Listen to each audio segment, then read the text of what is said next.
Hello everyone, आज के video में हम नॉन यूनिफॉर्म सर्कुलर मोशन पे बात करेंगे। तो हेडिंग है dynamics of non uniform circular motion. देखिए, हम सर्कुलर मोशन जब पढ़ते हैं तो ये 2 डायमेंशनल मोशन है, हमको मालूम है। और सर्कुलर मोशन को आप अगर कंसिडर करें तो ये आमतौर पे 2 तरीके से पढ़ा जाता है। एक होता है आपके पास में यूनिफॉर्म सर्कुलर मोशन, और आज इसमें पढ़ने वाले हैं नॉन यूनिफॉर्म सर्कुलर मोशन। देखिए, दोनों में बेसिक डिफरेंस क्या है। जो एंगुलर वेलोसिटी है ओमेगा, ठीक है, वो यहाँ पर कांस्टेंट है, ठीक है, पर ये यहाँ पर कांस्टेंट नहीं है, ठीक है, ये यहाँ पर कांस्टेंट नहीं है। ऐसा क्यों? आइए इसी पे बात करनी है। तो इस पे जब बात करनी है तो जब आप समझिएगा कि यहाँ पर बेसिकली हो क्या रहा है। बेसिकली यहाँ पर जो टॉर्क है, ठीक है, टॉर्क, ध्यान दीजिएगा, torque is not equals to 0। क्यों नहीं है ये चर्चा करेंगे। आपका एंगुलर एक्सेलरेशन वेरी कर रहा है, ठीक है, क्यों कर रहा है उसी पे बात करते हैं। तो आइए इस कंडीशन को एक सर्कुलर मोशन की कंडीशन के साथ में पढ़ें। तो आपने यहाँ पर एक सर्किल ले लिया, ठीक है, एक सर्किल मान लिया जिसका आपने रेडियस मान लिया r। इसका मैं आपको एग्जांपल बताऊं अपने डे टू डे लाइफ में। हमारे डे टू डे लाइफ में इसका एग्जांपल आपको मिल जाएगा। जैसे आप मेले में जाते हैं तो वहाँ पर एक जायंट व्हील होता है, ठीक है, एक जायंट व्हील है, ठीक है। तो यहाँ पर आप जब भी फेट में जाते हैं तो जायंट व्हील में ये घूमता हुआ नज़र आता है, वही बात। तो यहाँ पर क्या किया, इसमें आर रेडियस में एक स्ट्रिंग ले ली, ठीक है, ध्यान दीजिएगा, एक स्ट्रिंग मान ली, और आपने इसको एक ब्लॉक एम के साथ में, एक मास बॉब के साथ में आपने इसको किसी u वेलोसिटी से, या मान लेते हैं किसी v1 वेलोसिटी से इसको थ्रो कर दिया, ठीक है, थ्रो कर दिया। तो ये O है ओरिजिन, ये आपका रेडियस R है, ठीक है, और आपने इसको थ्रो कर दिया। तो यहाँ पर देखिएगा, अगर किसी भी इंस्टेंट पे बात करें, एट इस पॉइंट P पे, एट एनी टाइम t, ठीक है, एट एनी टाइम t पे बात करें तो आप देखो कि क्या क्या कंडीशंस लग रही होंगी, ठीक है। यहाँ पर ज़रा चर्चा कर लेते हैं। तो ये v1 वेलोसिटी कैसे जा रहा है, यहाँ पर इसके पास में कुछ वेलोसिटी v होगी, यहाँ पर देखिएगा mg नीचे लग रहा होगा। तो इसमें इस रस्सी पे टेंशन महसूस हो रहा होगा। कभी भी आपने रस्सी में पत्थर बांध के, ठीक है, इसको वर्टिकली घुमाइए तो आपको महसूस हो जाएगा कि आपके हाथ में टेंशन महसूस होगी, ठीक है। तो अगर मैं इसमें 2 कंपोनेंट ले लूँ, ठीक है, 2 कंपोनेंट ले लूँ, ठीक है, आइए इसके 2 कंपोनेंट ले लें। तो ये अगर थीटा है तो ये भी ऑब्वियस सी बात है थीटा होगा, और mg का एक कंपोनेंट हो जाएगा mg cos थीटा, और एक कंपोनेंट हो जाएगा आपके पास में mg sin theta. Getting the point? Clear है? तो आपसे किसी भी टाइम पे अगर इसका सर्कुलर मोशन की कंडीशन पूछी जाए, ठीक है, तो टेंशन निकाली जाए। सबसे पहली बात आपके लिए टेंशन निकाली जाए। 2-3 चीज़ें इसमें कैलकुलेट करते हैं। Tension at any point P क्या होगी आप समझिएगा, ठीक है। यहाँ पर अंदर लग रहा है फोर्स, और mg इस लाइन के लॉन्ग रेडियली कंडीशन में देखें तो आपके पास में एक फॉर्मूला आएगा, t minus mg cos theta equals to mv²/r। Okay, तो आपके पास में टेंशन कितनी हो गई? टेंशन हो गई mv²/r plus mg cos theta. ये आपके पास में मान लेते हैं पहली इक्वेशन है। क्लियर है? अब आप एक काम कीजिए, ठीक है, अब आप इसमें एक काम कीजिए। काम ये करना है कि अब हम इसमें टॉर्क निकालते हैं, ठीक है। तो इसमें हम ज़रा टॉर्क निकालते हैं, टॉर्क अबाउट पॉइंट O, ठीक है। तो आप देखिएगा, टॉर्क ड्यू टू टेंशन अगर मैं लिखूं, ठीक है, टॉर्क ड्यू टू टेंशन। तो पहला काम मैंने किया, टॉर्क ड्यू टू टेंशन। अगर मैं टेंशन के अलॉन्ग बात करूं, ठीक है, तो टॉर्क क्या होगी बताओ? 0 होगी। क्यों? क्योंकि ये इसी पॉइंट पे है, ओ पॉइंट पे ही, और टॉर्क जो लग रही है इसी लाइन ऑफ एक्शन पे लग रही है। अगर मैं आपसे पूछूं कि torque due to M G cos theta, ठीक है, तो क्या होगी, वो भी ज़ीरो होगी। क्यों? क्योंकि एम जी कॉस थीटा भी इसी लाइन पे लग रहा है, ठीक है। पर अगर मैं आपसे पूछूं कि torque due to M G sine theta, ठीक है, देखिएगा ये एम जी साइन थीटा, ठीक है, तो क्या ये टॉर्क ज़ीरो होगी? बिल्कुल नहीं। दोबारा देखते हैं, ठीक है, ये सेंटर है ओ, ये आपके पास में, ठीक है, ये स्ट्रिंग है, और इस स्ट्रिंग पे आपने यहाँ पर आ रहा है आपके पास में क्या, ये कंडीशन थी, देखिएगा ये कंडीशन थी, ये थीटा है, नीचे लग रहा था एम जी, यहाँ लग रहा था एम जी कॉस थीटा, यहाँ अंदर टेंशन है, और ये आ गया एम जी साइन थीटा।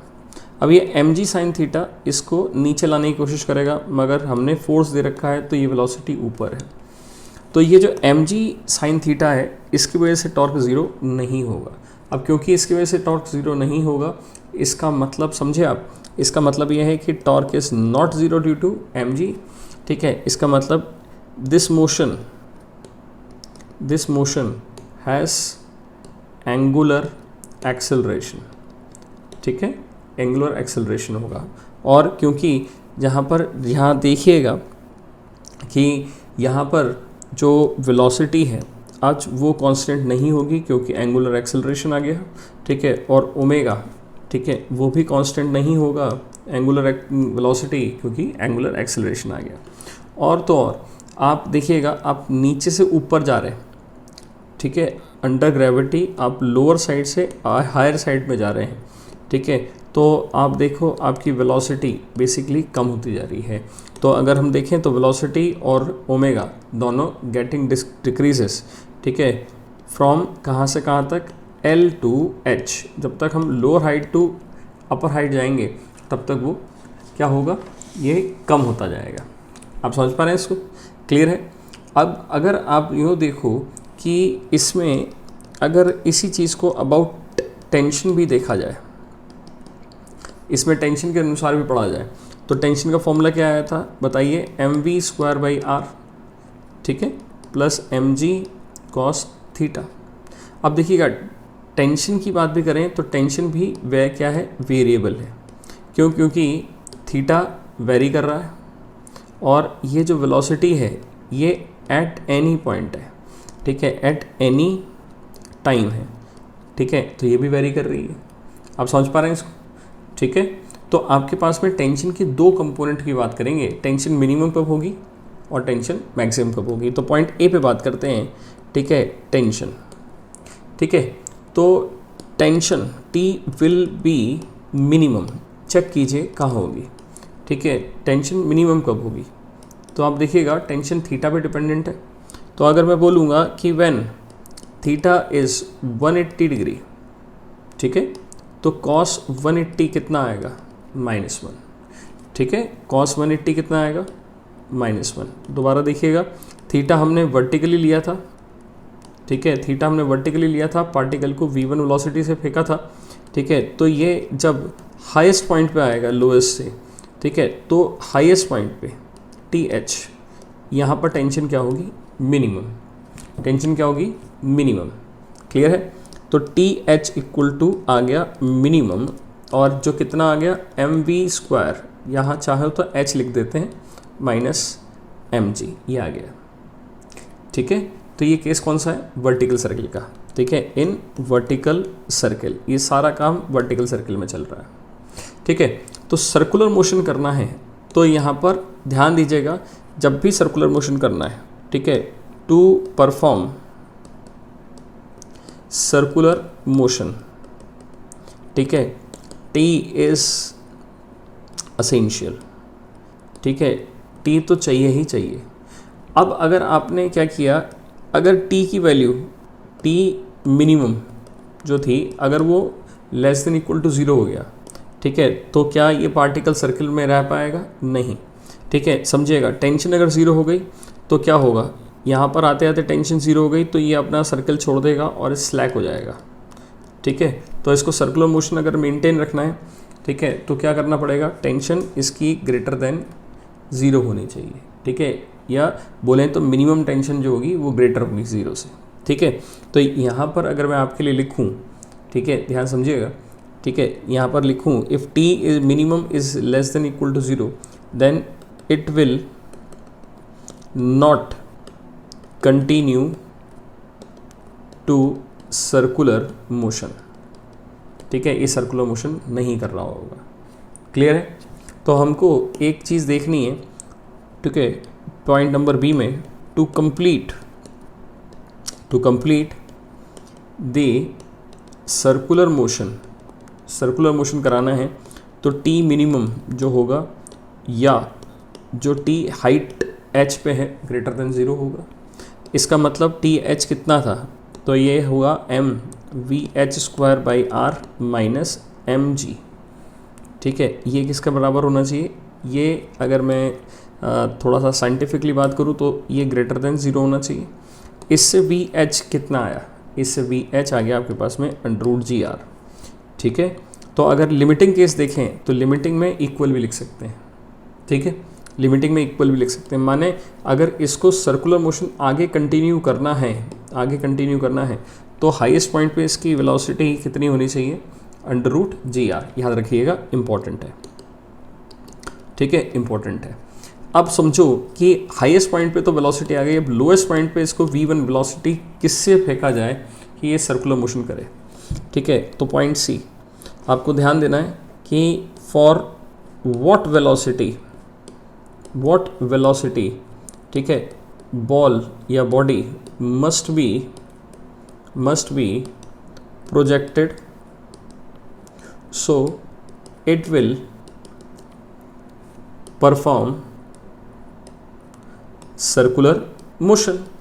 तो आइए इसको निकालने के लिए अप्लाई करते हैं energy conservation, apply energy conservation, ठीक है।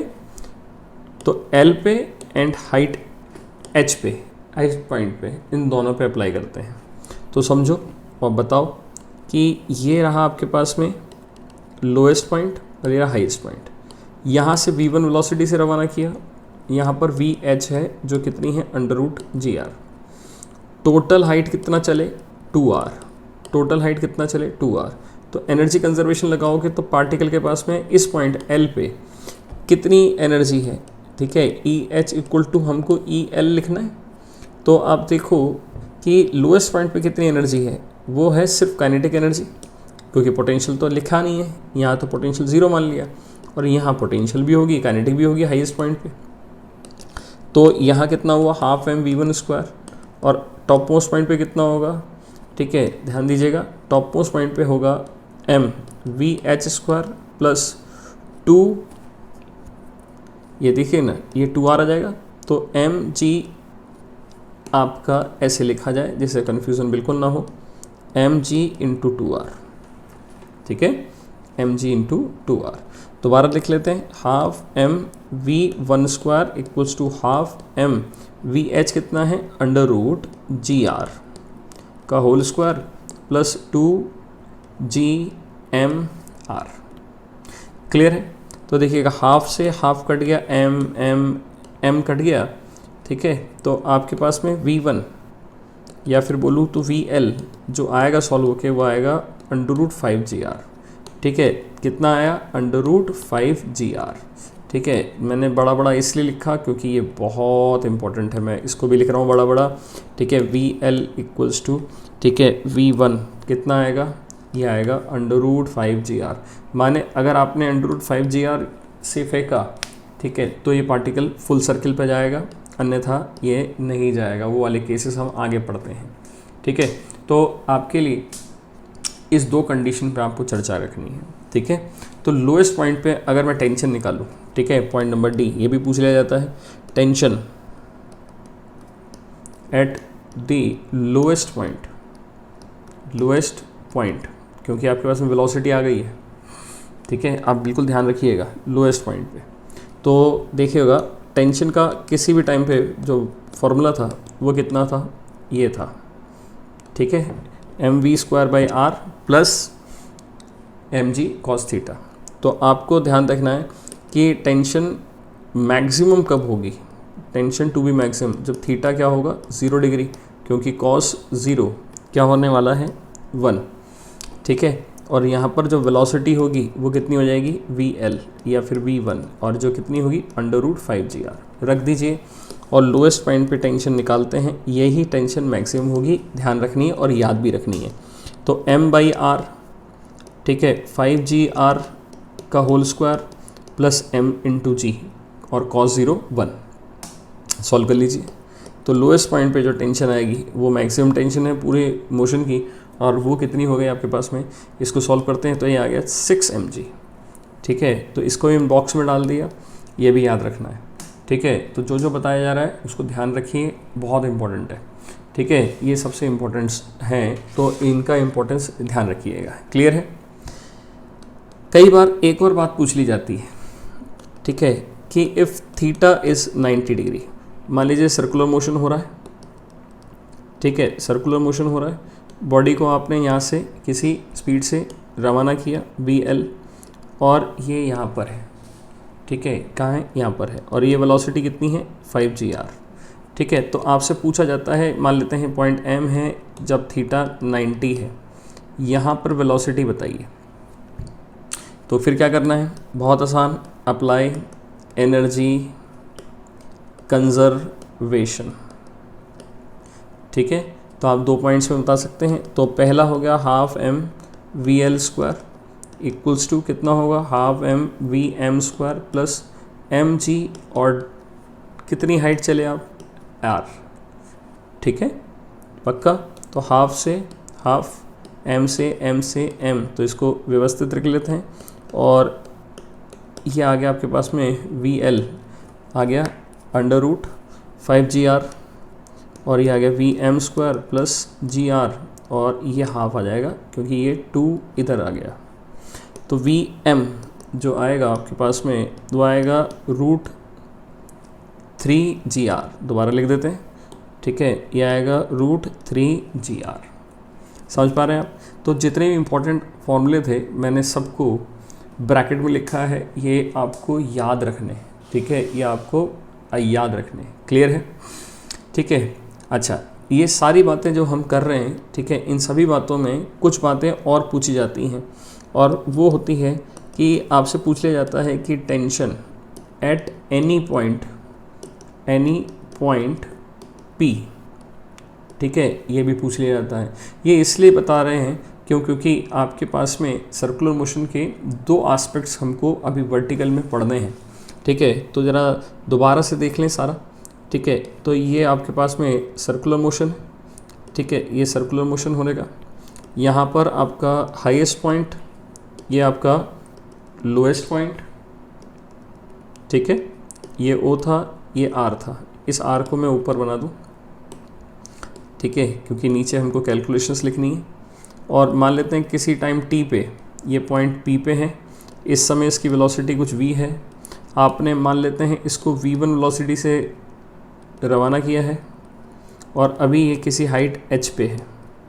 तो सोचो कि ये डिस्टेंस कितना होगा r - h, ठीक है, ये कितना होगा r, और अभी किसी एंगल थीटा पे है, ठीक है। एज सच यहाँ mg लग रहा होगा, ठीक है, एज सच यहाँ mg लग रहा होगा, ठीक है। तो आप बताओ कि अगर मैं आपसे पूछूं कि cos थीटा कितना होगा, बताइए। तो cos थीटा बेस और हाइपोटेनस होता है, तो r - h/r, ठीक है। अब आप काम कीजिए, इस रस्सी पे किसी समय टेंशन निकालनी है, तो टेंशन अंदर की तरफ, और ये mg, तो ये थीटा, तो ये कितना होगा mg cos थीटा, बोलो हाँ या ना, ठीक है, mg cos थीटा होगा। अब आप क्या करो, टेंशन लिखो, तो टेंशन कितनी होगी, तो t - mg cos theta equal to mv²/r, यही फॉर्मूला होगा। और आप चाहें तो t इक्वल टू mg और cos को रिप्लेस करके r - h/r, यहाँ वाली इक्वेशन लिख देते हैं, और ये आ गया mv²/r, इतना आ गया, ये पहली इक्वेशन, ठीक है। अब आप इस पॉइंट और इस पॉइंट माने L में और P में ज़रा एनर्जी कंजर्वेशन भी लिखिए। तो यहाँ पर कितना आएगा, half M V one square equals to half M V square plus कितना आएगा एम जी और एच। ठीक है, जहाँ से M M M cancel out हुआ तो वी स्क्वायर कितना हो गया, we one square minus 2gh। ये सेकंड इक्वेशन है। पहली और दूसरी इक्वेशन को मैच करी तो टेंशन आ गया आपके पास में M G R minus H upon R plus M by R और V one square minus 2gh इतना आ गया। ठीक है, जिसको हम थोड़ा व्यवस्थित कर लें तो आ गया M by R V one square plus G R minus 3h। ठीक है, इतना आ गया। इस इक्वेशन को भी बॉक्स में लिख दिया। ठीक है, इस इक्वेशन को भी बॉक्स में लिख लीजिए। ठीक है, अब आप समझो कि कर क्या रहे हैं, वर्टिकल सर्कुलर मोशन परफॉर्म कर रहे हैं। ठीक है, अब आपसे पूछा जाता है कि ये जो वेलोसिटी v1 है ये अगर 5gr रूट में है तो क्या होगा, कम है तो क्या होगा। अब यहाँ पर आता है हमारा फाइनल इसका डिस्कशन। ठीक है, फाइनल डिस्कशन। ठीक है, तो आइए इसके फाइनल डिस्कशन पे चर्चा करें। ठीक है, कि let if v is equals to under root 5gr और लेस तो क्या क्या केस होते हैं। ठीक है, तो यहाँ पर डिफरेंट केसेस पे बात करूँगा मैं आपके लिए। तो केस ए पे हम बात करेंगे कि let v is greater than under root 5gr। ठीक है, तो देखिएगा टेंशन भी ग्रेटर देन थी तो हमको मालूम पड़ा था कि इट विल परफॉर्म, माने particle will perform uniform circular motion. ठीक है, particle will perform a uniform circular motion. पर केस बी पे चलिए कि इफ़ वेलोसिटी जो थी वो लेस हो किससे, रूट 5gr से, तो यहाँ पर पता लगेगा कि दो केसेस संभव होते हैं। कितने, दो। ठीक है, पहला है कि it will leave the circular path, leave the circular path. ठीक है, एंड स्लैक माने झूल जाएगी। ठीक है, और एक होता है ऑसिलेशन। ठीक है, एक होता है ऑसिलेट करेगा। तो आपको दोनों में एक अंतर बता दूं बेसिकली, आप समझिएगा। अगर कोई पार्टिकल, ठीक है, जैसे ये है कोई सर्कुलर मोशन हो रहा है। ठीक है, ये देखिएगा सर्कुलर मोशन हो रहा है और यहाँ से आपने इसको रवाना किया किसी स्पीड से। ठीक है, तो मान लेते हैं कि अगर ये पार्टिकल किसी पॉइंट पे आके, पी पॉइंट पे आके अगर सर्कुलर मोशन छोड़ रहा है, ठीक है, तो इसका मतलब टेंशन ज़ीरो हो गई पर वेलोसिटी है। ठीक है, टेंशन ज़ीरो हो गई, वेलोसिटी है, टेंशन ज़ीरो हो गई पर वेलोसिटी ज़ीरो नहीं हुई है। तो ऐसी स्थिति में पार्टिकल क्या करता है, पार्टिकल जाएगा और क्योंकि वेलोसिटी है तो ये क्या करेगा, स्लैक हो जाएगा, रस्सी तो स्लैक हो जाएगी और ये पैराबोलिक पाथ पे चला जाएगा। ठीक है, पैराबोलिक पाथ ले लेगा। क्यों, क्योंकि ये मूवमेंट में तो है ही। ठीक है, अब एक बात तो ये रही, इसको बोलते हैं it will leave the circular path and slack. पर एक होता है ऑसिलेशन। आपने कभी भी सिंपल पेंडुलम की कंडीशन को याद दीजिएगा। ठीक है, सिंपल पेंडुलम में पार्टिकल ऑसिलेट करता है एक पॉइंट से, मीन पोजीशन से एक्सट्रीम पोजीशन तक। अब आप ध्यान देना कि एक्सट्रीम पोजीशन पे आके क्या होता था, वेलोसिटी ज़ीरो हो जाती थी मगर टेंशन ज़ीरो नहीं होती थी। ठीक है, टेंशन ज़ीरो नहीं होती थी। तो आपको ये याद रखना पड़ेगा कि ऑसिलेशन जो हो रहा होगा वो कब होगा, तो उस समय वेलोसिटी आपके पास में ज़ीरो हो चुकी होगी पर टेंशन ज़ीरो नहीं होगी। इन दोनों की स्थितियों को आप यूँ सोचो कि एक हो रहा है जब टेंशन ज़ीरो नहीं है तो मान लेते हैं कि ये h1 हाइट पे हो रहा है ये काम, और जहाँ टेंशन ज़ीरो हो रही है ये मान लेते हैं ये किसी h2 हाइट पे हो रहा है। ठीक है, ये कहाँ हो रहा है, ध्यान समझिएगा। ठीक है, ये h1 और ये h2 हाइट तक हमारे पास में ये कंडीशंस आ रही हैं। तो let's talk about these conditions. ठीक है, तो क्या किया, ए पॉइंट पे बात किया कि मैंने कहा कि लेट टेंशन ज़ीरो नहीं है, वेलोसिटी ज़ीरो हो गई। ठीक है, वेलोसिटी ज़ीरो हो गई। तो आपको मालूम है कि आपको क्या करना है, आपके पास में ये है कि h1 हाइट निकालनी है। देखिएगा, टेंशन ज़ीरो नहीं है, वेलोसिटी ज़ीरो है, तो h1 हाइट निकालनी है। कैसे निकलेगी h1 हाइट? इस पॉइंट पे और इस पॉइंट पे एनर्जी कंजर्व करते हैं, तो हमको मालूम है कि हाफ एम v1 स्क्वायर, ठीक है, इक्वल्स टू हाफ एम, ठीक है, v स्क्वायर प्लस कितना लिखूँगा, mg और h1। ठीक है, तो v स्क्वायर इक्वल टू कितना आ गया, v1 स्क्वायर माइनस 2gh1, जहाँ v क्या लिख रहे हैं हम, ज़ीरो, क्योंकि क्या हो रही है, वेलोसिटी ज़ीरो हो रही है। तो h1 कितना आया, v1 स्क्वायर अपॉन 2g, इतना आ गया। ठीक है, कितना आ गया, v1 square upon 2g। Clear है, यहाँ से h1 आ गया। ठीक है, ध्यान रखेंगे। अच्छा, अब चलते हैं h2 पे। h2 कैसे निकाला था, h2 ऐसे निकाला था। ठीक है, h2 ऐसे निकाला था कि यहाँ से v1 से चलाया था, यहाँ पर v था और ये टेंशन ज़ीरो हो गई, ये h2 था आपका, h2। ठीक है, इसका मतलब टेंशन ज़ीरो करनी है आपको। तो टेंशन का फॉर्मूला, ठीक है, कितना था, टेंशन का फॉर्मूला मैं लिख देता हूँ आपके लिए, इतना आया था, v1 square plus G R minus 3h। ठीक है, इसको ज़ीरो करा तो यहाँ से h2 आ जाएगा आपके पास में। h2 सॉल्व होके कितना आएगा, v स्क्वायर अपॉन, ठीक है, v square plus G R upon 3g। ये आपके पास में क्या आ जाएगा, h2 आ जाएगा। ठीक है, ये क्या आएगा, समझिएगा, ये आपके पास में h2 आ जाएगा, जो आप ध्यान रखना। ठीक है, ये इम्पॉर्टेंट है, ये आर्टिकल्स बहुत इम्पॉर्टेंट है। ठीक है, तो आपका h1 आ गया और h2 आ गया है, कब क्या हो रहा है। ठीक है, अब हम काम करते हैं कि हम पता लगाते हैं कि कब ऑसिलेशन होगा और कब नहीं होगा। ठीक है, तो आइए सॉल्व करते हैं। तो फॉर ऑसिलेशन, ठीक है, फॉर ऑसिलेशन, ऑसिलेट करने के लिए क्या क्या होना चाहिए बताइए। ऑसिलेट अगर कोई पार्टिकल कर रहा है, ठीक है, मैं दोबारा बना देता हूँ, कोई पार्टिकल अगर ऑसिलेट कर रहा है तो एक्सट्रीम पोजीशन पे बताओ क्या होता था, वेलोसिटी ज़ीरो होती थी मगर टेंशन ज़ीरो नहीं होती है। और ये हाइट कौन सी थी, h1। अच्छा, टेंशन ज़ीरो कब होगी, किसी h2 हाइट पे जाके ज़ीरो होगी। इसका मतलब ये वो कंडीशन है जब अभी टेंशन ज़ीरो वाला केस नहीं आया है। दोबारा समझ लीजिए, ठीक है, दोबारा समझिएगा।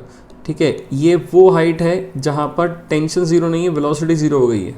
और टेंशन ज़ीरो कब होती थी, किसी h2 हाइट पे होती थी। इसका मतलब पहले h1 आ गया है। ठीक है, माने पहले टेंशन ज़ीरो नहीं हुई है, वेलोसिटी ज़ीरो हो गई है, तो इसका मतलब वो पहले आ गई है।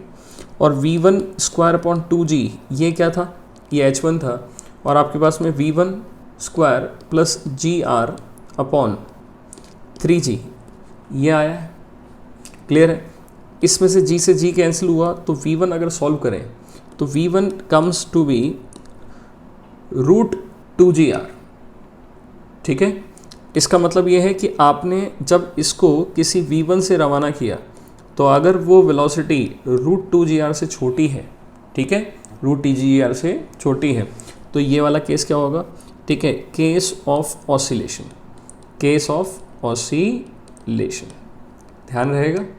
ठीक है, अब अगर मैं आपसे बोलूं कि लेट v1 अगर √2gr के बराबर है तो ये क्या करेगा, ये ध्यान दीजिएगा, ये जो ऑसिलेट करेगा वो ऐसे करेगा। ठीक है, वो सेमी सर्कुलर केस में करेगा। ठीक है, इट विल या it's arc will be semi circle. ठीक है, it's arc will be semi circular. Clear है, तो ये आपके पास में ध्यान रखिएगा, ये बहुत इंपॉर्टेंट आर्टिकल है। ये ऑसिलेशंस कब होंगे, पर कब ये सर्कुलर मोशन लीव कर देगा वो भी देख लेते हैं। ठीक है, इसका सेकंड पार्ट देखते हैं, when it will leave the circular motion ठीक है, तो फिर से ध्यान देते हैं।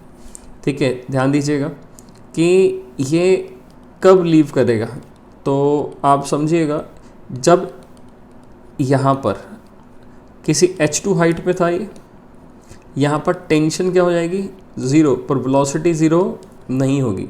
इसका मतलब h1 और h2 वाले केस में क्या क्या कंडीशन आएगी बताइए। h1 वो पॉइंट था जब आपके पास में वेलोसिटी 0 हो गई थी, टेंशन 0 नहीं हुई थी, और h2 वो पॉइंट है जब वेलोसिटी 0 नहीं है, टेंशन 0 है। इसका मतलब ये हाइट पहले आ गई है, h2 हाइट पहले आ गई है, बस इसको सॉल्व कर दीजिए।